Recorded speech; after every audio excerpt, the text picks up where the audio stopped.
Doctor Zakir, মুসলিমরা যে প্রত্যেক রমজান মাসে সেই আগের ভুলগুলোই বারবার করছে, এর পেছনে কারণটা আসলে কি?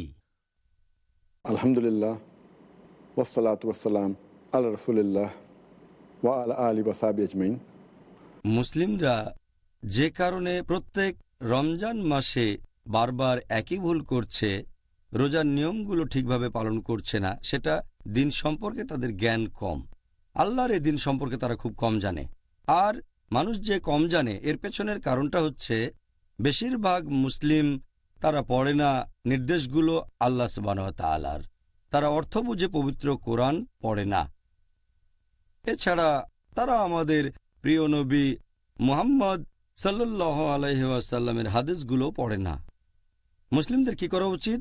অর্থ বুঝে কোরআন পড়তে হবে, নবীর হাদিস পড়তে হবে, নবীর সিরাত পড়তে হবে। তাহলে ইনশাআল্লাহ আমরা ভালোভাবে আমাদের দিন সম্পর্কে জানতে পারব, রোজার নিয়মকানুনগুলো জেনে নেব আমরা। আর আল্লাহ সুবহানাহু ওয়া তাআলা তখন আমাদের পথ খুলে দেবেন। তিনি মুসলিমদের পথ নির্দেশ দেন, তবে তিনি কাকে পরিচালিত করবেন তার একটা শর্ত আছে। আল্লাহ পবিত্র কোরআনে বলেছেন, সূরা আনকাবুত অধ্যায় নম্বর 29 আয়াত 69 বলা হয়েছে যে যারা সংগ্রাম করে আল্লাহ সুবহানাহু ওয়া তাআলার পথে, যারা করে জিহাদ ফি সাবিলিল্লাহ, আল্লাহ সুবহানাহু ওয়া তাআলা তাদের জন্য পথ খুলে দেন। তাহলে আমরা পেয়ে যাব আল্লাহ সুবহানাহু ওয়া তাআলার পথ নির্দেশ। যে শর্ত পালন করলে আল্লাহ সুবহানাহু ওয়া তাআলা আমাদের জন্য পথ খুলে দেবেন, সেটা তার পথে সংগ্রাম করতে হবে, জিহাদ ফি সাবিলিল্লাহ। আল্লাহ পবিত্র কোরআনে বলেছেন সূরা নাহাল অধ্যায় নম্বর 16 আয়াত নম্বর 43। এছাড়াও আছে সূরা আম্বিয়া অধ্যায় নম্বর 21 আয়াত নম্বর 7। আল্লাহ বলেন, ফাসআলু আহলাজ যিকরি ইন কুনতুম লা তা'লামুন, যার অর্থ তোমরা যদি কিছু না জানো অথবা সন্দেহ থাকে তাহলে তাকে জিজ্ঞেস করো যিনি এ সম্পর্কে জানেন। যদি না জানো তাহলে জ্ঞানীদের জিজ্ঞেস করো। আর আলহামদুলিল্লাহ আমাদের মুসলিম উম্মাহ, আমাদের মধ্যে অনেক জ্ঞানী আর বিশেষজ্ঞ আছেন। আমাদের উচিত হবে এই বিশেষজ্ঞদের জিজ্ঞেস করা। এই বিশেষজ্ঞগণ ইসলাম ধর্ম সম্পর্কে জানেন, তারা আমাদের দিনের নিয়মকানুনগুলো ভালো জানেন। এখন যদি রোজার কথা বলতে হয়, এটা ইসলামের গুরুত্বপূর্ণ স্তম্ভগুলোর মধ্যে একটা। প্রত্যেক মুসলিমের অন্তত এটা জানা উচিত যে কখন রোজা রাখা শুরু করব, রোজার নিয়মকানুনগুলো কি কি। বর্তমানে এই তথ্য প্রযুক্তির যুগে এগুলো জানা খুবই সহজ। মুসলিমরা শুধুমাত্র তাদের অবহেলার কারণেই এইসব নিয়মকানুনের ব্যাপারে অজ্ঞ থেকে যায়। এটা জেনে নেওয়া খুবই সহজ যে রোজা শুরুর সময়টা কখন থেকে শুরু হয়ে যায়, অর্থাৎ সাহরির সময় শেষ, তারপর ইফতারের সময় কখন, রোজা কখন ভাঙবো, কোন কোন কারণে রোজা ভেঙে যায়, ইত্যাদি ইত্যাদি। শুধুমাত্র মুসলিমদের অবহেলা আর অজ্ঞতার কারণে তারা রমজান মাসে বারবার একই ভুলগুলো করে যাচ্ছেন। এবারের প্রশ্ন, এই পবিত্র রমজান মাসে মুসলিমরা সাধারণত কোন ধরনের ভুলগুলো করে থাকেন? এই রমজান মাসে মুসলিমরা যেসব কমন ভুলগুলো করে থাকে সেগুলোকে মোটামুটি 4 ভাগে ভাগ করা হয়ে থাকে। প্রথম ক্যাটাগরিটা হচ্ছে রোজার অতি আবশ্যকীয় নিয়মকানুনের ক্ষেত্রে মুসলিমরা সাধারণত যে ভুলগুলো করে থাকে। দ্বিতীয় ক্যাটাগরিটা হচ্ছে মুসলিমদের করা সেই ভুলগুলো যেগুলো রোজা সম্পর্কিত বিভিন্ন সুন্নতের বিরুদ্ধে যায়। তৃতীয় ক্যাটাগরিটা হচ্ছে মুসলিমদের করা সেই কমন ভুলগুলো যেগুলোর মূলে রয়েছে ইসলামের আবশ্যকীয় দায়িত্বগুলো পালনে অবহেলা আর এমন কিছু কাজ করা যেগুলো নিষিদ্ধ। আর চতুর্থ ক্যাটাগরি হচ্ছে রমজানের সময় মুসলিমদের করা অন্যান্য যাবতীয় ভুল। সত্যি বলতে ডাক্তার জাকির, মাত্র একটা অনুষ্ঠানে মুসলিমদের রমজান মাসে করা সাধারণ ভুলগুলো নিয়ে আলোচনা করা, এটা বেশ কঠিন হয়ে যাবে মাত্র একটা অনুষ্ঠানে। তবে আগামী 32 দিনের অনুষ্ঠানে ইনশাআল্লাহ আমরা চেষ্টা করব সবগুলো বিষয় নিয়ে আলোচনা করতে। এখন আপনি কি এটা বলবেন যে রমজান মাসে সব মুসলিমরা সাধারণত কোন গুরুতর ভুলগুলো করে থাকেন? রমজান মাসে মুসলিমদের করা কমন ভুলগুলোর প্রথম দুটো ক্যাটাগরি ইনশাআল্লাহ এ ব্যাপারে আগামী 30 দিনে আমরা বিস্তারিত আলোচনা করতে পারব। আমি ইনশাআল্লাহ এখন মুসলিমদের ভুলগুলো তৃতীয় আর চতুর্থ ক্যাটাগরিটা নিয়ে বলতে পারি। 3 আর 4 নম্বর ক্যাটাগরি নিয়ে কথা বলার আগে আপনি কি 1 আর 2 নম্বর ক্যাটাগরির সাধারণ ভুলগুলো সম্পর্কে কিছু বলবেন? প্রথম ক্যাটাগরির ভুলগুলোর মধ্যে যেগুলো সবচেয়ে বড়, অর্থাৎ রোজার অতি আবশ্যকীয় নিয়মকানুনের ক্ষেত্রে মুসলিমরা সাধারণত যে ভুলগুলো করে থাকে, সবচেয়ে কমন হচ্ছে যে মুসলিমরা প্রায় দেখা যায় রোজার নিয়ত করে না। নিয়ত খুবই গুরুত্বপূর্ণ। নিয়ত না করলে রোজা কবুল হবে না। তাহলে নিয়ত করাটা খুবই গুরুত্বপূর্ণ। আর ইনশাল্লাহ এই ব্যাপারে আমরা আগামীকাল বিস্তারিত আলোচনা করব। দ্বিতীয় ভুলটা হচ্ছে প্রায় দেখা যায় মুসলিমরা এমনকি যখন ফজরের আজান শুরু হয়ে গেছে তখনও খেয়ে যাচ্ছেন। তারা মনে করেন যে সেহরির শেষ সময়টা হচ্ছে ফজরের আজান শেষ হওয়া পর্যন্ত। সত্যি বলতে যখনই ফজর আজান শুরু হয়ে যায়, যখনই সুবহে সাদিক শুরু হয়ে যায়, সেহরির সময়টা শেষ। এই ভুলটার কারণেও অনেকের রোজা বাতিল হয়ে যায়। প্রথম ক্যাটাগরির 3 নম্বর ভুলটা হচ্ছে যে অনেক লোকই জাকাতুল ফিতরা দিতে দেরি করে থাকে। আবার অনেকেই এই জাকাত দেয় ঈদুল ফিতরের নামাজের পরে। যদি ঈদুল ফিতরের নামাজের পরে জাকাতুল ফিতর দেন তাহলে সাধারণ দান হয়ে যাবে, এটা জাকাতুল ফিতরা বলে গণ্য করা হবে না। প্রথম ক্যাটাগরির মধ্যে এই 3টা হলো সবচেয়ে বড়। দ্বিতীয় ক্যাটাগরির মধ্যে বড় ভুলগুলো, অর্থাৎ মুসলিমদের করা যে ভুলগুলো রোজার সুন্নতের বিরুদ্ধে চলে যায়, সেটা 1 নম্বর, অনেক মানুষ সাহরি করে না। অনেক মানুষ আবার খুব তাড়াতাড়ি সাহরি করে ফেলে। তার মানে তারা ফজরের আজানের 1 বা 2 ঘন্টা আগে সাহরি করে ফেলে। আসলে সাহরি একটা আশীর্বাদ, এটা প্রত্যেক মুসলিমের করা উচিত। আর নবী বলেছেন, তোমরা সাহরি করবে যতটা দেরিতে সম্ভব, তোমরা সাহরি করবে ফজরের ওয়াক্তের ঠিক আগে। এই ক্যাটাগরিতে করা মুসলিমদের তৃতীয় ভুলগুলো হচ্ছে যে দেরি করে তাদের রোজা ভাঙে, ইফতার করতে দেরি করে। আমাদের নবী মুহাম্মদ সাল্লাল্লাহু আলাইহি ওয়াসাল্লাম বলেছেন যে তোমরা যত তাড়াতাড়ি ইফতার করবে সেটা ততই ভালো হবে। তার মানে সূর্যাস্তের ঠিক পরপরই ইফতার করা উচিত। এই ক্যাটাগরিতে করা 4 নম্বর ভুল হলো যে অনেক মুসলিম তারা ইফতারের সময় বিভিন্ন রকম ভুল দোয়া পড়ে।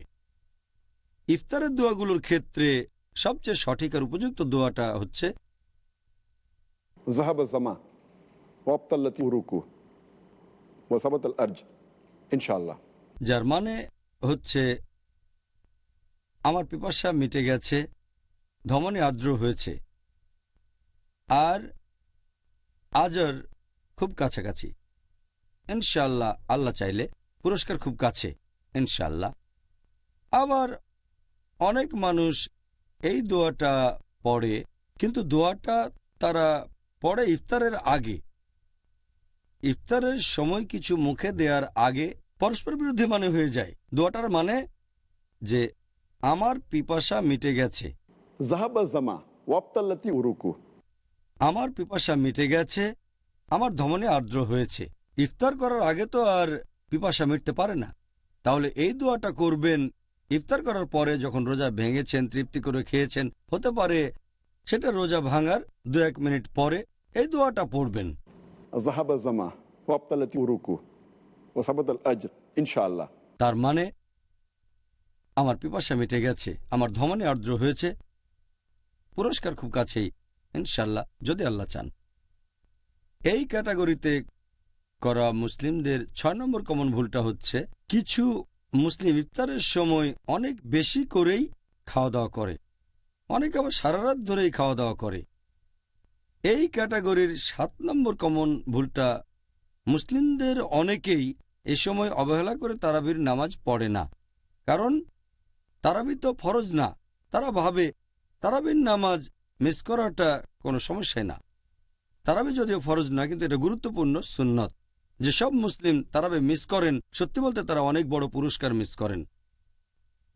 আবার অনেক মুসলিম তারাবির নামাজ পড়েন, কিন্তু খুব তাড়াতাড়ি করে পড়েন, 100 মাইল স্পিডে, কম সময়ের মধ্যে নামাজ শেষ করতে চান। এটা আসলে ঠিক না। সত্যি বলতে তারাবির নামাজ পড়বেন মাঝারি গতিতে, যাতে সবাই বুঝতে পারে আল্লাহ সুবহানাহু ওয়া তাআলার নির্দেশগুলো।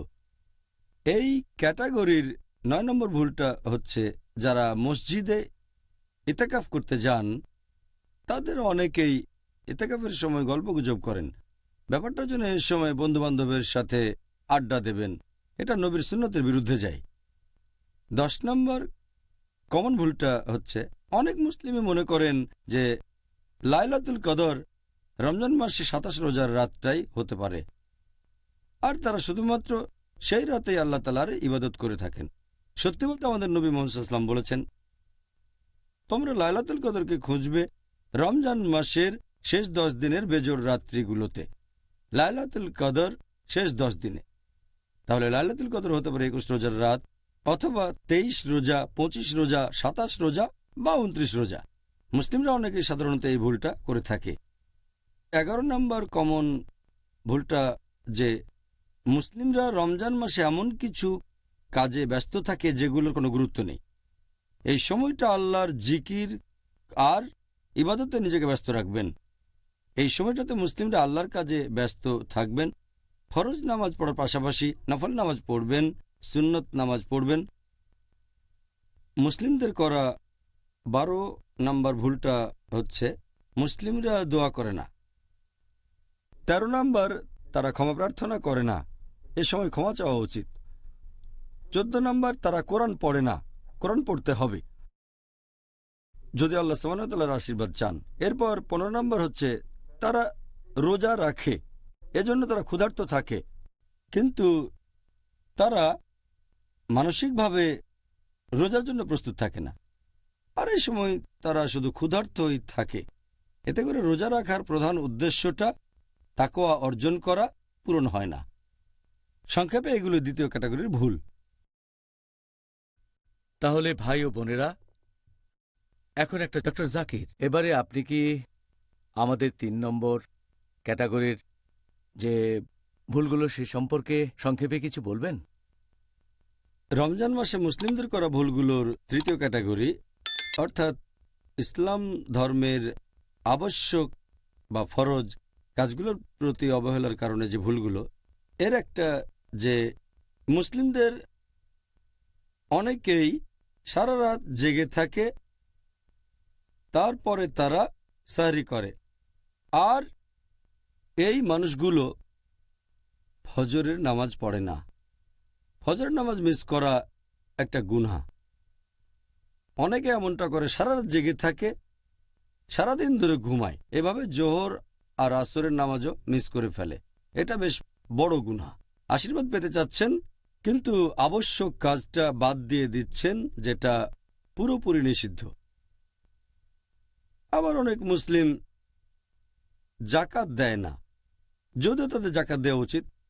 জাকাত হলো ইসলামের একটা অংশ। এখন যেসব মুসলিমের সঞ্চয়ের পরিমাণ নিসাব লেভেলের উপরে, তার মানে যাদের সঞ্চয় 85 গ্রাম স্বর্ণের চেয়ে বেশি, তারা প্রতি হিজরি বছরে এই উদ্বৃত্ত সম্পদের 2.5% দান করবে, এটাকে জাকাত বলে। এই ক্যাটাগরির চতুর্থ ভুলটা হচ্ছে, অনেক মুসলিমই জাকাত দেন, তবে সঠিকভাবে জাকাতটা হিসেব করে দেন না। এরপর ইসলামে নিষিদ্ধ বিভিন্ন কাজ করার মাধ্যমে মুসলিমরা রোজার সময় যেসব ভুলগুলো করে থাকে, সবচেয়ে কমন হচ্ছে, আসলে এই কাজগুলো সবসময় নিষিদ্ধ মুসলিমদের জন্য, হোক সেটা রমজান মাস বা অন্য যে কোনো মাস। তবে রোজার সময় বেশি সাবধান থাকবেন যেন এই কাজগুলো সারা জীবনে কখনো না করেন, আর রমজানে আরও বেশি সাবধান থাকবেন। সবচেয়ে কমন 1 নম্বর, অনেক মুসলিমই পেছন থেকে নিন্দা করে, মিথ্যা কলঙ্ক ছড়ায়। পেছনে নিন্দা করা খুব বড় গুনাহ। আল্লাহ পবিত্র কোরআনে বলেছেন, সূরা হুজুরাত অধ্যায় 49 আয়াত 12, যারা পেছনে নিন্দা করে তারা যেন তাদেরই মৃত ভাইয়ের মাংস খায়। তাহলে পেছন থেকে নিন্দা করা আর কুৎসা রটানো খুব বড় গুনাহগুলোর একটা। এই ক্যাটাগরির দ্বিতীয় ভুলটা হচ্ছে যে মুসলিমদের অনেকেই এ সময় মিথ্যে কথা বলে। রমজান মাসেও তারা মিথ্যে কথা বলে। তৃতীয় ভুলটা হচ্ছে তারা এ সময় গালমন্দ করে। এটা সমর্থন করে না ইসলাম, গালমন্দ করা। চতুর্থ ভুল, তারা অশ্লীল কথা বলে। পঞ্চম ভুল হচ্ছে এ সময় তারা গল্প গুজবে মেতে ওঠে। ষষ্ঠ ভুল হচ্ছে অনেক মুসলিম বিভিন্ন নিষিদ্ধ কাজ করে। সপ্তম ভুল, অনেক মুসলিমই সময় কাটানোর জন্য মিউজিক বা গান শোনে, যে গানগুলো ইসলামিক না। এগুলো নিষিদ্ধ ইসলাম ধর্মে। আর ৮ নম্বর কমন ভুলটা হচ্ছে অনেক মুসলিম সময় কাটানোর জন্য তারা টিভিতে এমন অনুষ্ঠান দেখে যেগুলো ইসলামিক না, on Islamic cinema. ৯ number common ভুল যেগুলো মুসলিমরা করে, সেটা অনেক মুসলিম এ সময় পড়ে on Islamic magazine, on Islamic বই, অন ইসলামিক গল্প। এগুলো নিষিদ্ধ ইসলাম ধর্মে। ১০ নম্বর কমন ভুল যেটা করে মুসলিমরা এই রমজান মাসে, অনেক মুসলিমই ইন্টারনেটে অন ইসলামিক ওয়েবসাইটে যান। এটাও নিষিদ্ধ ইসলামে। ১১ নম্বর কমন ভুলটা হচ্ছে যে তারা অনেক বেশি খরচ করে, তারা হিসেব ছাড়া খরচ করে। ১২ নম্বর ভুল, অনেক মুসলিম খাবার নষ্ট করে। এই হচ্ছে সংক্ষেপে রোজার সময় তৃতীয় ক্যাটাগরিতে পড়া মুসলিমদের বিভিন্ন ভুল, অর্থাৎ এমন কাজ করা যেগুলো ইসলামে নিষিদ্ধ, আর সেগুলোকে অবহেলা করা যেগুলো ফরজ ইসলামে। এখন ডাক্তার জাকির, মুসলিমরা সাধারণত রমজান মাসে আর কোন ভুলগুলো করে থাকেন? রমজানে মুসলিমরা অন্যান্য যেসব ভুলগুলো করে, মানে চতুর্থ ক্যাটাগরি, এখানে ১ নম্বর ভুলটা হচ্ছে যে মুসলিমদের অনেকেই সারা রাত ধরে জেগে থাকে আর সারাদিন তারা ঘুমায়। তারা রাতের বেলায় সব কাজ করে আর দিনে ঘুমায়। তারা বানিয়ে নিচ্ছে রাতকে দিন আর দিনকে রাত। এতে রোজার উদ্দেশ্যটাই পূরণ হচ্ছে না। এই ক্যাটাগরির দ্বিতীয় ভুলটা হচ্ছে যে মুসলিমদের অনেকেই তারা অলস বসে থাকে, দিনের বেলায় কোনো কাজই করে না। এটা সম্পূর্ণভাবে রোজার আসল উদ্দেশ্যের বিরুদ্ধে। ৩ নম্বর কমন ভুলটা হচ্ছে যে মুসলিমদের অনেকেই দিনের বেলায় সময় কাটান বিভিন্ন রকম খেলাধুলা করে, দেখে, আনন্দ বিনোদনে। এতে উদ্দেশ্যটা পূরণ হচ্ছে না। ৪ নম্বর কমন ভুল, মুসলিমরা অনেকেই জাঁকজমকপূর্ণ ইফতার পার্টি করেন, এভাবে অনেক টাকা খরচ করেন, সেটা লোক দেখানোর জন্য। ৫ নম্বর কমন ভুল যে মুসলিমদের অনেকেই তারা তাদের পরিবারের মহিলাদেরকে ইফতার আর সাহরির জন্য অনেক পদের রান্না করতে বলে থাকে সবসময়। এতে করে পরিবারের মহিলারা তাদের বেশিরভাগ সময়টা কাটায় রান্নাঘরে। সত্যি বলতে এ সময় পরিবারের সবাই বেশিরভাগ সময় কাটাবে আল্লাহকে স্মরণ করে। আর পরিবারের মহিলারা যদি বেশি করে দোয়া করে, ইনশাল্লাহ এতে পুরুষরাও উপকৃত হবে। মহিলারা তাদের জন্য দোয়া করবে ইনশাল্লাহ।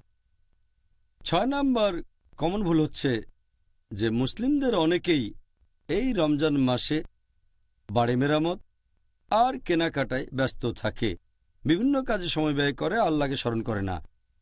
৭ নম্বর কমন ভুল হচ্ছে যে মুসলিমদের অনেকেই তারা কি করে, রাতের বেলায় আল্লাহ তাআলাকে স্মরণ করে না, এমন কাজে ব্যস্ত থাকে যেগুলো আনপ্রোডাক্টিভ। যেমন ধরেন তারাবির পরে তারা বিভিন্ন আলাপ আলোচনা করে সময় নষ্ট করে। এটা ৮ নম্বর। ৯ নম্বর হচ্ছে মুসলিমদের অনেকেই তারা অনেক রাত আর রাতের বেশিরভাগ সময়টা কেনাকাটা করে। ১০ নম্বর কমন ভুল হচ্ছে মুসলিমদের অনেকেই রাতের বেশিরভাগ সময় খাওয়া দাওয়া করে থাকে। ১১ নম্বর, আমাদের মুসলিমদের অনেকেই রাতের বেলায় বাইরে গিয়ে ঘোরাঘুরি করে বেড়ায়। ১২ নম্বর কমন ভুলটা হচ্ছে পবিত্র রমজান মাসের শেষ 10টা দিন, এই দিনগুলোতে মুসলিমদের আরও বেশি করে ইবাদত করা উচিত, কিন্তু বেশিরভাগ মুসলিমই এ সময় ব্যস্ত থাকে কেনাকাটায়, আনন্দ করায়, ঈদের জন্য তারা প্রস্তুত হতে থাকে। এ সময় তারা এমন কাজের সাথে জড়িত থাকে যেগুলো আনপ্রোডাক্টিভ, যে সময় তাদের উচিত ছিল ইবাদত করা। এই হলো রোজার সময় করা অন্যান্য ভুলগুলোর কয়েকটা। আর আমি আশা করবো ইনশাআল্লাহ মুসলিমরা ভবিষ্যতে এই ভুলগুলো থেকে বিরত থাকবেন ইনশাআল্লাহ আজমাইন। এবারে পরের প্রশ্নটা হচ্ছে, আপনি এরকম কোনো ভুলের কথা কি বলতে পারেন যেগুলো হয় দেশ অথবা কালচারের প্রভাবে?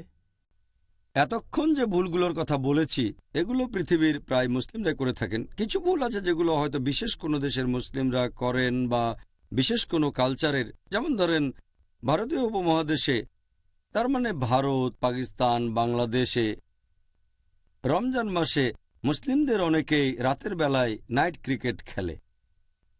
তারা রাতের বেলায় ক্রিকেট খেলাতে ব্যস্ত থাকে, ইবাদতে ব্যস্ত থাকে না, আল্লাহর ইবাদত করে না। এই রাতের বেলায় ক্রিকেট, এটা ভারতীয় উপমহাদেশে বেশ কমন ব্যাপার। আপনারা যদি আরব দেশগুলোতে যান, বিশেষ করে মধ্যপ্রাচ্যে, সেখানে অনেক অফিসেই, অনেক কর্মক্ষেত্রেই, যেমন দোকান, মার্কেট, তার টাইমিংটা বদলে ফেলে। দিনের বেলায় মাত্র কয়েক ঘন্টা কাজ করে আর রাতে বেশিরভাগ সময়টা দোকান খোলা রাখে। তাতে কি হয়, লোকজনও রাতের বেলায় বেশি করে কেনাকাটা করে, দিনের বেলায় করে না। এভাবে ব্যবসা বেশি হয়। এতে করে কি হচ্ছে, এ সময় মানুষ কেনাকাটা নিয়েই ব্যস্ত থাকছে, আল্লাহ তাআলাকে স্মরণ করছে না। বিভিন্ন দোকানে কেনাকাটা আর খাওয়া দাওয়ায় ব্যস্ত থাকছে তারা। আর এছাড়াও যেসব লোকজন এইসব দোকানে চাকরি করে তারাও রাতে কাজ করতে বাধ্য হচ্ছে, কারণ তাদের ডিউটি। তাহলে এই লোকগুলো তাদের কর্মচারীদেরও বাধা দিচ্ছে, আল্লাহ তাআলার ইবাদত করতে দিচ্ছে না। কর্মচারীরা বাধ্য হচ্ছে কাজ করতে, তারা বাধ্য হচ্ছে এমন কিছু কাজ করতে যেগুলো সুন্নত অনুযায়ী নয়। তাহলে ভাই ও বোনেরা, এখন একটা ছোট্ট বিরতি ইনশাআল্লাহ। ডক্টর জাকির, আপনি কি নবী মোহাম্মদ সাল্লাল্লাহু আলাইহি সাল্লামের এমন কোনো গুরুত্বপূর্ণ সুন্নাহর কথা বলতে পারবেন যেগুলো মানুষ রোজা ভেঙে যাওয়ার আশঙ্কায় পালন করে না? হ্যাঁ, এরকম কিছু সুন্নত আছে আমাদের নবীর, যেগুলো মুসলিমরা বাদ দেয়। এটা মনে করে যে রোজা ভেঙে যাবে বা মাকরু। আর রোজার সময় আমরা আমাদের নবীর সবচেয়ে গুরুত্বপূর্ণ যে সুন্নতটা বাদ দেই, সেটা মেসওয়াক ব্যবহার করা, দাঁত পরিষ্কার করার জন্য। অনেক মুসলিম মনে করে যে এটা ব্যবহার করাটা হলো মাকরু। এর কারণটা হচ্ছে নবী মোহাম্মদ সাল্লাল্লাহু আলাইহি সাল্লামের একটা হাদিস। এই হাদিসটার উল্লেখ আছে সহিহ বুখারীতে, খণ্ড নম্বর 3, বুক অব ফাস্টিং, 1904 নম্বর হাদিসে আছে। আমাদের নবী মুহাম্মদ সাল্লাল্লাহু আলাইহি সাল্লাম বলেছেন, আল্লাহর নামে শপথ করে আমি বলছি, তার হাতে রয়েছে মুহাম্মদ সাল্লাল্লাহু আলাইহি সাল্লামের রূহ, যে রোজদার মানুষের মুখের গন্ধ আল্লাহ তাআলার কাছে কস্তুরীর গন্ধের চেয়েও বেশি মিষ্টি। এই হাদিসের উপর ভিত্তি করে অনেক মুসলিম ভাবেন যদি মেসওয়াক করেন তাহলে রোজদারের মুখের গন্ধটা, বাজে গন্ধটা আর থাকবে না, তখন এতে আল্লাহ সন্তুষ্ট হবেন না। এটা মনে করে মেসওয়াক করেন না। এই মুসলিমরা এটা বুঝতে পারে না যে আমরা যখন মেসওয়াকটা ব্যবহার করি এতে মুখের সেই গন্ধটা, দুর্গন্ধটা দূর হয় না, যেটা মানুষ সাধারণত পছন্দ করে না, রোজদারের মুখের গন্ধটা। মেসওয়াক মূলত গাম পরিষ্কার করে, দাঁত পরিষ্কার রাখে, এতে করে দাঁত সুস্থ সবল থাকে, কিন্তু এতে দুর্গন্ধটা দূর হয় না, বিশেষ করে যদি সেই লোক রোজা রেখে থাকে। এছাড়াও এটা নবীর একটা সুন্নত। নবী মুহাম্মদ সাল্লাল্লাহু আলাইহি সাল্লাম তিনি বলেছেন, এটা আছে সহিহ বুখারীতে, খণ্ড নম্বর 2, হাদিস নাম্বার 887। আমাদের নবী মুহাম্মদ সাল্লাল্লাহু আলাইহি সাল্লাম বলেছেন যে যদি এটা আমার উম্মতদের জন্য কঠিন না হতো তাহলে প্রত্যেক নামাজের আগে আমি তাদের জন্য এই মেসওয়াক ব্যবহার করাটা বাধ্যতামূলক করে দিতাম। যেমন অজুর সময় মেসওয়াক ব্যবহার করা, নামাজ পড়ার আগে যেমন অজু করতে হয়, ঠিক তেমনি যদি উম্মতদের জন্য কঠিন না হয়ে যেত তাহলে নবী মেসওয়াক করাটাও আবশ্যক করে দিতেন। তিনি এখানে কোন রকম ব্যতিক্রমের কথা বলেননি। সেরকম হলে তিনি বলতেন মেসওয়াক তাদের জন্য আবশ্যক করে দিতাম শুধু রমজান মাস বাদে। এই গুরুত্বপূর্ণ সুন্নাহ, এটা যদি রোজার সময় মাকরু হতো অথবা রোজা ভেঙে যেত তাহলে নবী আমাদের অবশ্যই জানাতেন। এতে প্রমাণ হয় যে এটা গুরুত্বপূর্ণ সুন্নাহ যেটা মুসলিমদের পালন করা উচিত, রমজান মাসে পালন করা উচিত। মেসওয়াক করলে রোজা ভেঙে যায় না, এটা মাকরু না, এটা হচ্ছে মুস্তাহাব, উৎসাহিত করা হয়েছে।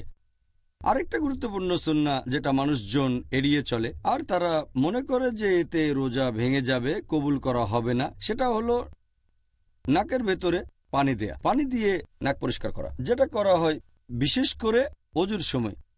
তাই অনেক মুসলিম যখন অজু করে তখন নাকের কাছে পানিটা আনে, তারপর নাকের ডগায় একটু ছুঁয়ে দেবে, ভেতরে পানি ঢুকিয়ে নাক পরিষ্কার করে না, ভেতরে তারা পানি নেয় না, যেটা অজুর সময় করা আবশ্যক। তারা ভাবে নাকে পানি ঢোকালে রোজা ভেঙে যায়। নাক থেকে পানি যদি কণ্ঠনালীতে চলে যায় তাহলে রোজা ভেঙে যাবে, কিন্তু এই সম্ভাবনাটা আসলে খুবই কম। আমাদের নবী মুহাম্মদ সাল্লাল্লাহু আলাইহি ওয়াসাল্লাম বলেছেন, এটা একটা সহিহ হাদিস, সুনান আবু দাউদ খণ্ড নম্বর 2 হাদিস নাম্বার 2360। আমাদের নবী বলেছেন, যখন তোমরা অজু করবে নাক দিয়ে বেশি করে পানি নাও, শুধু রোজার সময় বাদ। তাহলে অন্য সময়ে অজু করলে নাকে বেশি করে পানি নিতে হবে, শুধু রোজার সময়টা বাদে। কারণ রোজা রেখে যদি বেশি করে পানি নেন তাহলে সম্ভাবনা যদিও খুবই কম যে পানি কণ্ঠনালীতে গিয়ে রোজা ভেঙে যাবে, তবে এমনিতে যদি নাকের ভেতরে পানি নেন সাধারণত কণ্ঠনালীতে পানি যায় না। তাই রোজার সময় আমাদের শুধু খেয়াল রাখতে হবে নাক দিয়ে বেশি পানি নেব না, তবে অজুর সময় নাকে পানি নিয়ে পরিষ্কার করতে হবে। এটাও গুরুত্বপূর্ণ সুন্নাত যেটা অনেক মুসলিমই করে না, এটা থেকে বিরত থাকে, বিশেষ করে অজুর সময়। নবী এখানে পরিষ্কারভাবে বলেছেন যে রোজার সময়টা বাদে। মেসওয়াকের ব্যাপারে তিনি বলেছেন, আমি আবশ্যিক করে দিতাম যদি এটা আমার উম্মার জন্য কঠিন না হতো। এখানে যেহেতু রোজার কথা বলা হয়নি, তার মানে রোজা রেখেও মেসওয়াক করতে পারেন। আর রোজার সময় নাক দিয়ে বেশি পানি নেবেন না, তবে এ সময় নাকের ভেতরে পানি দিয়ে নাক পরিষ্কার করবেন। এই দুটো গুরুত্বপূর্ণ সুন্নাত অনেক মুসলিমই অজ্ঞতার কারণে রোজার সময় এগুলো পালন করে না। ডাক্তার জাকির, পরের প্রশ্ন, এটা খুব কমন প্রশ্ন, আর আমি নিজেও এই প্রশ্নের উত্তরটা জানতে চাই যে যদি শয়তানরা সবাই রমজান মাসে শেকলে বাধা থাকে, তাহলে মানুষ কিভাবে এই সময়েও বিভিন্ন পাপ কাজ করে? আমিও একমত যে এটা একটা কমন প্রশ্ন। আমার মনে আছে অনেক বছর আগে যখন স্কুলে পড়তাম, হাদিসটা তখন শুনেছিলাম যে রমজান মাসে শয়তান শেকলে বাঁধা। তখনই আমার মাথায় এই প্রশ্নটা একবারে সঙ্গে সঙ্গে এসেছিল, আর প্রশ্নটা অনেক মুসলিমের মাথাতেই আসবে। অনেক অমুসলিমও ভাববে যে যদি শয়তান শেকলে বাঁধা থাকে তাহলে কিভাবে মানুষ রমজান মাসে গুনার কাজ করে। এটা আমাদের নবী সাল্লাল্লাহু আলাইহি ওয়াসাল্লামের একটা হাদিস, আমি আগেও বলেছি। সহিহ হাদিস আছে মাসনাদ আহমদে খণ্ড নম্বর 2 পৃষ্ঠা নম্বর 230, হাদিস নাম্বার 7148। এছাড়াও এই হাদিসটা আছে সুনান আন-নাসাইতে অধ্যায় নম্বর 5 হাদিস নাম্বার 2106। এখানে আমাদের নবীজি বলেছেন যে তোমরা সবাই শোনো, রহমতের মাস রমজান তোমাদের সামনে এসেছে। আল্লাহ তোমাদের নির্দেশ দিয়েছেন তোমরা এই মাসে রোজা রাখো, আর বেহেশতের দরজা এই মাসে খোলা অবস্থায় থাকবে, দোজখের দরজা বন্ধ থাকবে, শয়তান থাকবে শেকলে বাঁধা। এই মাসের একটা রাত 1000টা মাসের চেয়েও উত্তম। আর যে ব্যক্তি এই মাসের রহমত থেকে বঞ্চিত হয় সে আসলে হতভাগ্য মানুষ। এখন এই হাদিসে পরিষ্কার করে বলা হয়েছে যে রমজান মাসে শয়তান শেকলে বাঁধা থাকবে। প্রশ্নটাও বেশ লজিক্যাল, শয়তান যদি শেকলে বাঁধা তাহলে মানুষ কেন এমন পাপ কাজ করে থাকে?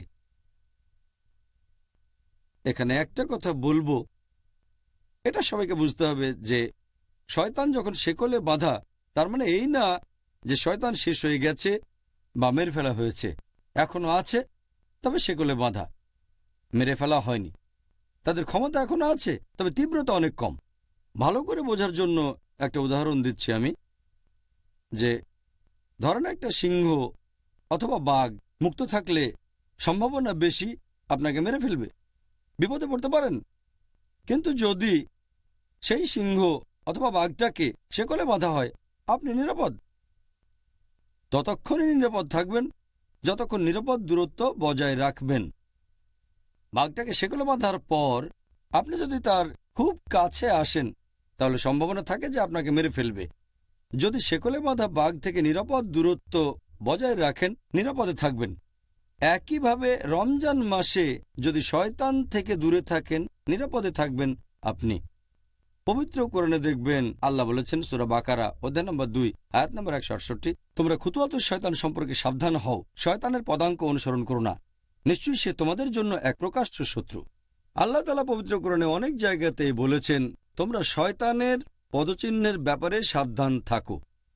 আল্লাহ এই কথা বলেননি যে শয়তান থেকে সাবধান হও, কারণ সাধারণ মুসলিম, গড়পড়তা মুসলিম যাদের মোটামুটি ঈমান আছে, যদি সামনে শয়তানকে দেখে তারা সাবধান হয়ে যাবে।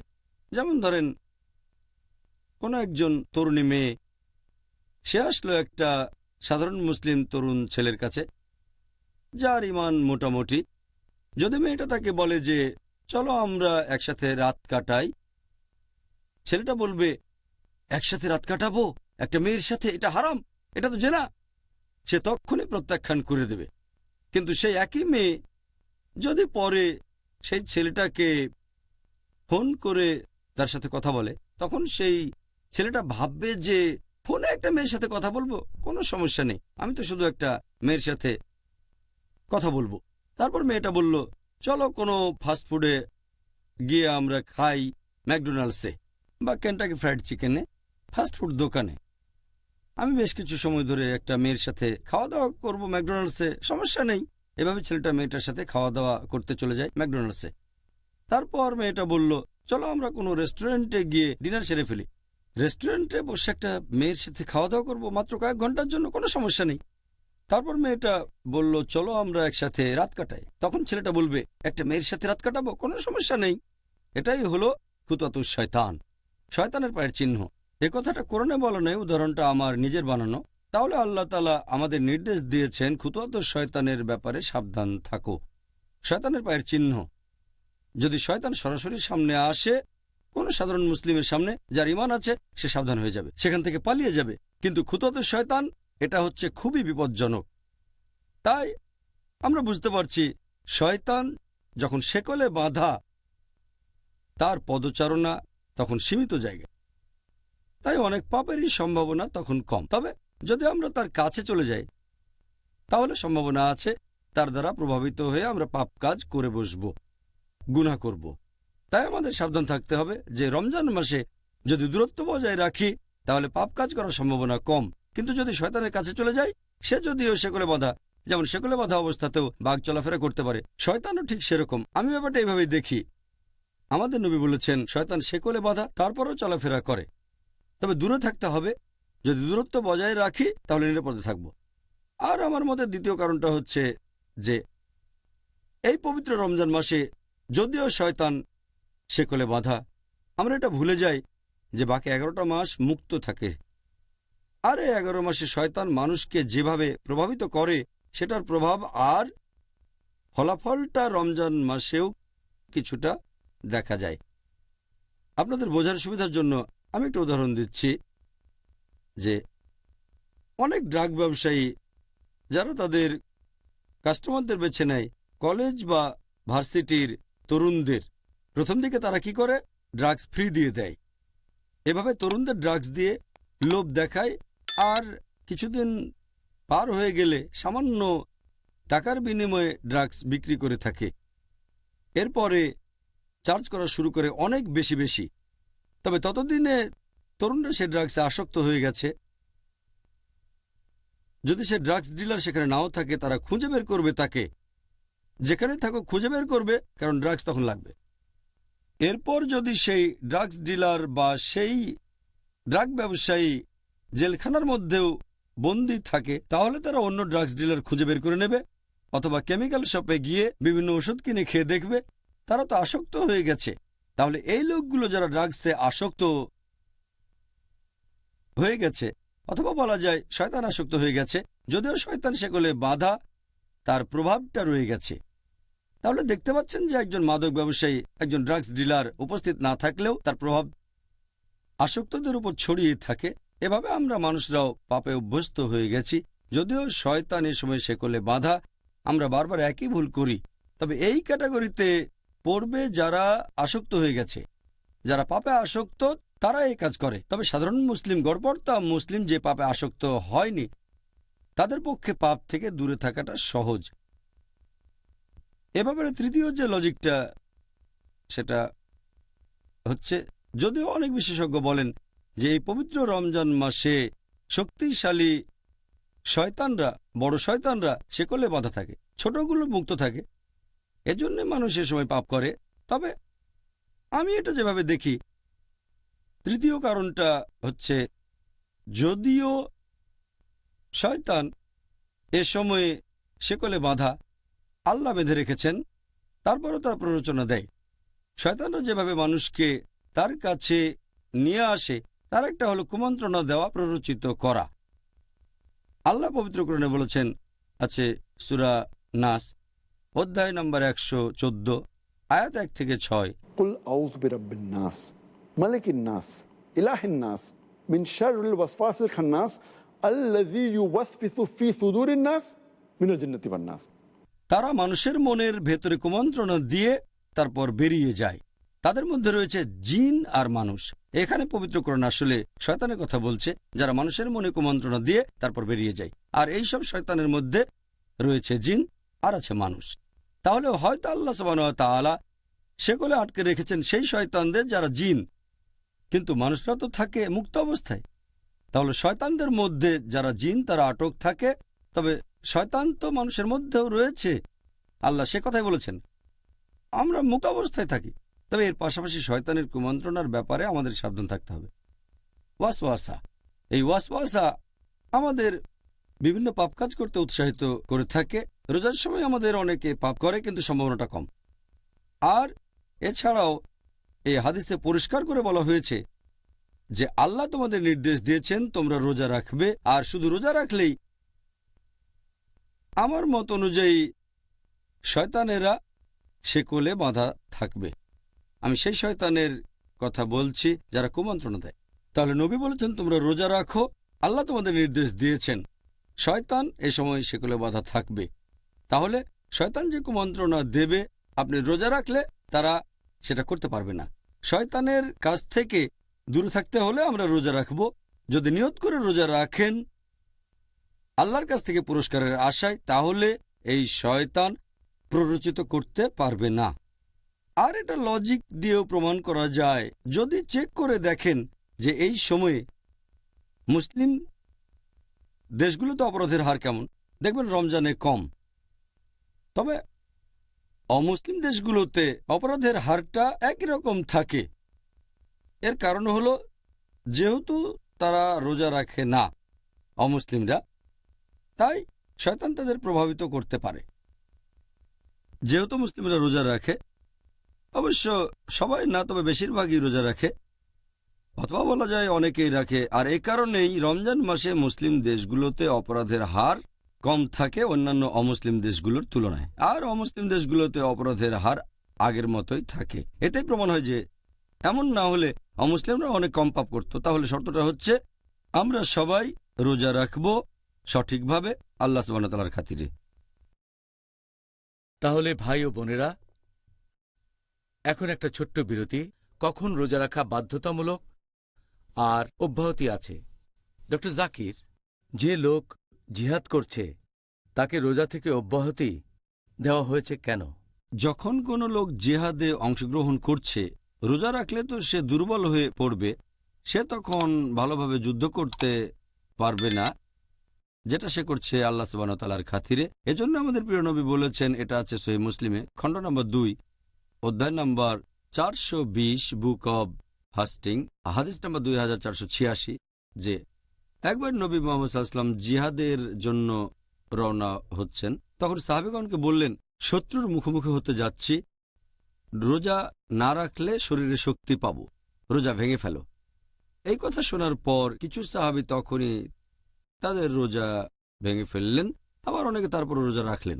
এরপরে যখন থামলেন তখন নবী বললেন, রোজা রাখলে তোমরা দুর্বল হয়ে পড়বে, রোজা না রাখলে শরীরে শক্তি পাবে, তাই রোজা ভেঙে ফেলো। আমি আদেশ দিচ্ছি, রোজা ভেঙে ফেলো। তখন সবাই রোজা ভেঙে ফেললেন। রোজা না রাখলে শরীরে বল ফিরে পাবো, আর আমরা আল্লাহ তাআলার খাতিরে লড়াই করতে পারবো আরো ভালোভাবে। তাহলে জেতার সম্ভাবনা বেশি থাকবে ইনশাআল্লাহ। আচ্ছা, সুন্দর বলেছেন ডক্টর জাকির। আমরা পিস টিভির দর্শকদের কাছ থেকে হাজার হাজার চিঠি পেয়েছি পবিত্র রমজানের উপর আর আজকের টপিকের উপরও। কখন রোজা রাখা বাধ্যতামূলক আর অব্যাহতি আছে। এখন আমরা দর্শকদের প্রশ্নগুলো নিয়ে আলোচনা করব। প্রথম প্রশ্ন এটা করেছেন একজন দর্শক, আর তিনি প্রশ্ন করেছেন একজন লোক অন্য কোনো শহরে একটানা কতদিন থাকলে, সর্বোচ্চ কতদিন থাকলে তাকে ভ্রমণকারী বলা হবে আর রোজা থেকে অব্যাহতি পাবে। এখানে তিনি একটা উদাহরণও দিয়েছেন যে মনে করেন সে একজন ছাত্র, বিদেশে গেছে পড়াশোনা করতে, হয়তো 2 মাস, সে কি রমজান মাসে রোজা থেকে অব্যাহতি পাবে? বেশিরভাগ বিশেষজ্ঞ এ ব্যাপারে বলেন যে নামাজ পড়ার ক্ষেত্রে যে নিয়মটা, যখন কোনো লোক ভ্রমণ করছে, এ ব্যাপারে হাদিসটা আগেও বলেছি যে আমাদের প্রিয় নবী মুহাম্মদ সাল্লাল্লাহু আলাইহি ওয়াসাল্লাম বলেছেন, এটা আছে সুনান ইবনে মাজাহ হাদিস নাম্বার 1667।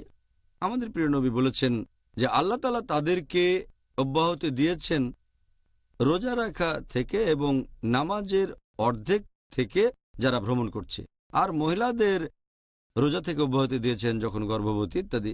একজন ভ্রমণকারীর নামাজের ক্ষেত্রে যে নিয়ম, রোজা রাখার ক্ষেত্রেও একরকম একটা নিয়ম আছে।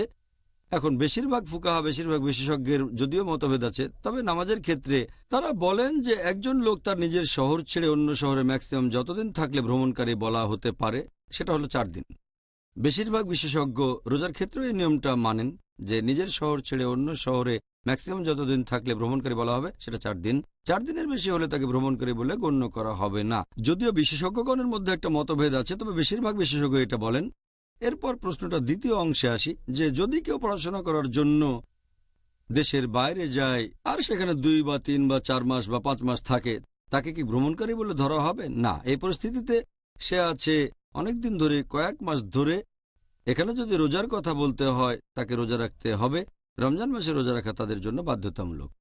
পরের প্রশ্ন, ধরেন একজন লোক, সে হয়তো সারাদিন রোজা রেখেছে, তারপর ভ্রমণ শুরু করলো, হয়তো বিকেলে, রোজা অবস্থায় বিকেলে ভ্রমণ শুরু করলো, তখন তার জন্য রোজা ভাঙা কি বাধ্যতামূলক নাকি এটা ঐচ্ছিক? এখানে তার জন্যে কোনটা করা ভালো হবে? যদি কেউ তার ভ্রমণ শুরু করে দুপুরে অথবা বিকেলে, অথবা বিকেল পর্যন্ত যদি সে তার নিজের শহরে থাকে, তাহলে রোজা রাখাটা তার জন্য ফরজ। সেই সময়টা ভ্রমণকারীকে শুধু তখনই রোজা ভাঙার অনুমতি দেওয়া হয়েছে যখন নিজের শহর ছেড়ে সে চলে যাবে।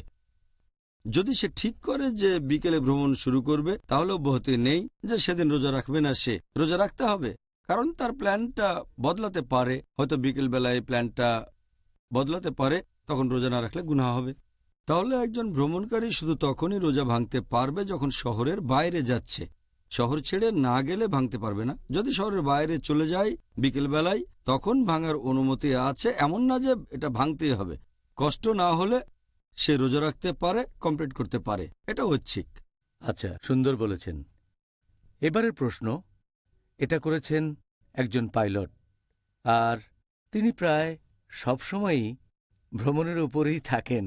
প্রত্যেক দিন প্লেনে করে ভ্রমণ করছেন, অনেক লম্বা পথ। তার প্রশ্নটা হলো যে তিনি কি সবগুলো রোজা থেকে অব্যাহতি পাবেন? যদি কারো পেশাটা এরকম হয় যে সে পাইলট অথবা সে একজন নাবিক, তাকে ভ্রমণ করতে হয়, নিজের শহর ছেড়ে অন্য জায়গায় যেতে হয়, তাকে ভ্রমণকারী বলে ধরা হবে। সে রোজায় অব্যাহতি পাবে, তবে তাকে এই রোজাগুলো রাখতে হবে পরবর্তী রমজান মাসের আগেই। যদি সে অনেক বেশি ভ্রমণ করে, তাহলে রোজা রাখতে হবে ছুটির দিনে, যে ছুটির দিনগুলো পাবে। আর যখন নিজের শহরে থাকবে, তাহলে তখন রোজা রাখতে না চাইলে অব্যাহতি আছে, তাকে ভ্রমণকারী বলে ধরা হবে। তবে সে রোজাগুলো রাখবে যত তাড়াতাড়ি সম্ভব পরবর্তী রমজান মাসের আগেই। যদি না সে অনেক লম্বা কোনো ফ্লাইটে থাকে, হয়তো ইন্ডিয়া থেকে নিউ ইয়র্ক, সময় লাগে 12 ঘন্টারও বেশি, কিন্তু যদি সে ছোট ফ্লাইটে থাকে, আমার মনে হয় না সেখানে সমস্যা আছে। আচ্ছা, এবারে পরের প্রশ্ন, ধরেন একজন লোক, সে সৌদি আরবে কাজ করে, অথবা হয়তো সে সৌদি আরবে বসবাস করে, আর গত রমজান মাসে সে রোজা রাখা শুরু করেছে সৌদি আরবে। গত বছর সৌদি আরবে রোজা শুরু হয়েছে 2 দিন আগে, ভারতের চাইতে। লোকটার নিজের দেশ ভারত, সে নিজের দেশে আসলো, আর যখন এসে পৌঁছালো, সে অলরেডি সৌদি আরবে 2 দিন রোজা রেখেছে। তার প্রশ্নটা হলো, সে কি 30 দিন রোজা পালন করবে, নাকি সে যে এলাকায় আছে তাদের সাথে অতিরিক্ত রোজাগুলো রাখবে, এখন সে কি ভারতের সময়টা ধরবে নাকি সৌদি আরবের সময়টা ধরবে তার রোজাগুলো পূরণ করার জন্য? আমাদের নবী মোহাম্মদ সাল্লাল্লাহু আলাইহি সাল্লামের হাদিস অনুযায়ী, এই সহিহ হাদিসটার উল্লেখ আছে তিরমিজিতে, বুক অব ফাস্টিং, হাদিস নাম্বার 697।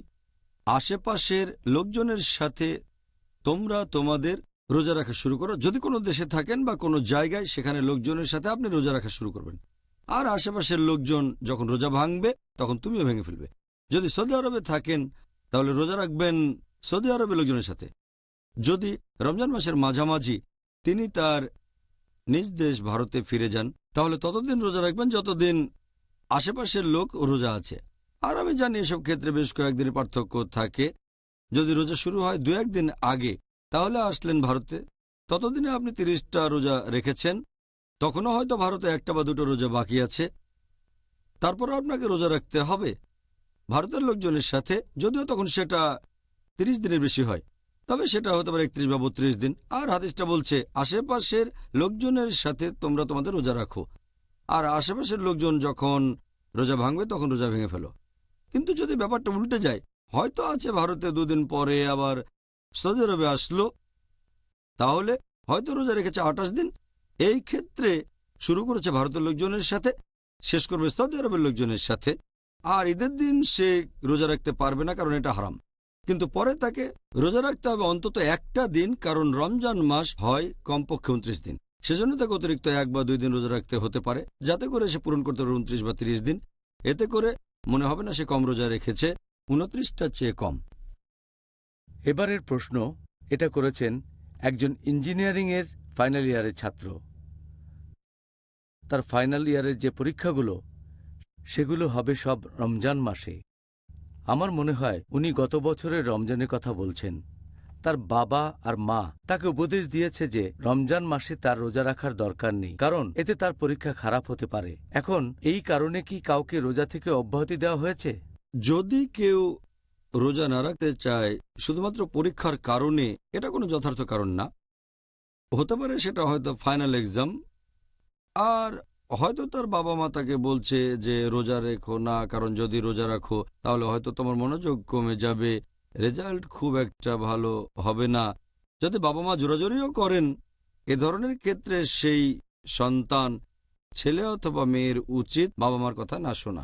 কারণ বাবা মা যদি কিছু করতে বলে আর সেটা যদি আল্লাহ এবং রাসূলের শিক্ষার বিরুদ্ধে যায়, শুধুমাত্র এমন ক্ষেত্রে বাবা মাকে অমান্য করা যাবে। আল্লাহ পবিত্র কোরআনে বলেছেন সূরা আনকাবুত অধ্যায় 29 আয়াত 8, এছাড়াও আছে সূরা লুকমান অধ্যায় নম্বর 31 আয়াত 15, যে যদি তোমার বাবা মা জোর করে বা সংগ্রাম করে, জিহাদ করে যে তুমি আল্লাহ তাআলার পাশাপাশি অন্য কারো ইবাদত করবে, তাদের কথা মেনো না, তারপরও তাদের সাথে সৎভাবে বিশুদ্ধ চিত্তে বসবাস করো। কোরআন আমাদের অনুমতি দিয়েছে, কারণ এটা কোনো আইনসম্মত কারণ না যে যেহেতু তাকে পরীক্ষা দিতে হবে তাই রোজা রাখা লাগবে না, যাতে ভালো নম্বর পেতে পারে। আখেরাতে ভালো নম্বর পাওয়া, ফরজ কাজ পালন করা বেশি গুরুত্বপূর্ণ। সেজন্য এটা কোনো যথার্থ কারণ নয়। পরীক্ষা থাকলেও রোজা রাখতে হবে, আর ইনশাল্লাহ আল্লাহ তাকে সাহায্য করবেন। সে হয়তো পরীক্ষায় ভালো নম্বর পাবে। অন্য কারো সাহায্যের চেয়ে আল্লাহর সাহায্য বেশি গুরুত্বপূর্ণ। আল্লাহ পবিত্র কোরআনে বলেছেন সূরা আল ইমরান অধ্যায় নম্বর 3 আয়াত নম্বর 160, আল্লাহ সাহায্য করলে কেউ তোমাদের সাথে জিততে পারবে না, আল্লাহ সাহায্য না করলে এমন কে আছে যে তোমাদের সাহায্য করবে। তাই মুমিনগণ আল্লাহ তাআলার উপরই নির্ভর করুক। আর আমার উপদেশ হচ্ছে, সামনে পরীক্ষা থাকলেও রোজা রাখবেন, ইনশাল্লাহ মনোযোগ আরো বাড়বে, পরীক্ষায় ভালো নম্বর পাবেন ইনশাল্লাহ। আল্লাহর উপর আরো বেশি ভরসা করবেন, এটাই হলো উত্তর। সুন্দর। পরের প্রশ্ন এটাও ভ্রমণ সম্পর্কে। ভ্রমণকারীর রোজা মিনিমাম কতখানি দূরত্ব অতিক্রম করলে ভ্রমণকারী রোজা থেকে অব্যাহতি পাবেন? এর উত্তরও হবে নামাজের সেই উত্তরের মতো। কত দূরে গেলে তাকে ভ্রমণকারী বলা যেতে পারে, যাতে করে কাসার করতে পারে, অর্থাৎ নামাজ ছোট করবে। রোজার ক্ষেত্রেও একই নিয়ম, যদিও এই ব্যাপারে মতভেদ আছে, তবে বেশিরভাগ বিশেষজ্ঞ বলেন এটা হচ্ছে 16 ফারসাক। 1 ফারসাক মানে 3 মাইল। তার মানে যদি কেউ 48 মাইলের বেশি ভ্রমণ করে অথবা ভ্রমণ করে 80 কিলোমিটারের বেশি, তাকে ভ্রমণকারী বলে ধরা হবে। তবে কিছু বিশেষজ্ঞ বলেন এটা হচ্ছে 83 বা 84 কিলোমিটার। তাই অনেকে বলে কেউ 80 বা 84 কিলোমিটারের বেশি পথ গেলে তাকে ভ্রমণকারী বলে ধরা হবে। তবে মূল ব্যাপারটা হচ্ছে সে তখন তার নিজের শহরে থাকবে না। কিছু শহর আছে যেগুলো অনেক বড়, শহরের এক মাথা থেকে আরেক মাথায় হয়তো 84 কিলোমিটারের বেশি হবে। এরকম হলেও ভ্রমণকারী বলে ধরা হবে না, সে থাকবে অন্য কোনো শহরে। তাহলে ডক্টর জাকির, আমরা আজকের অনুষ্ঠানের শেষ পর্যায়ে চলে এসেছি, আর আলহামদুলিল্লাহ আমরা আজকে বেশ কিছু দর্শকের প্রশ্নের উত্তর দিতে পেরেছি। আপনি আজকে খুব সুন্দরভাবে আর সঠিকভাবে এই উত্তরগুলো আমাদের সামনে তুলে ধরেছেন, আলহামদুলিল্লাহ।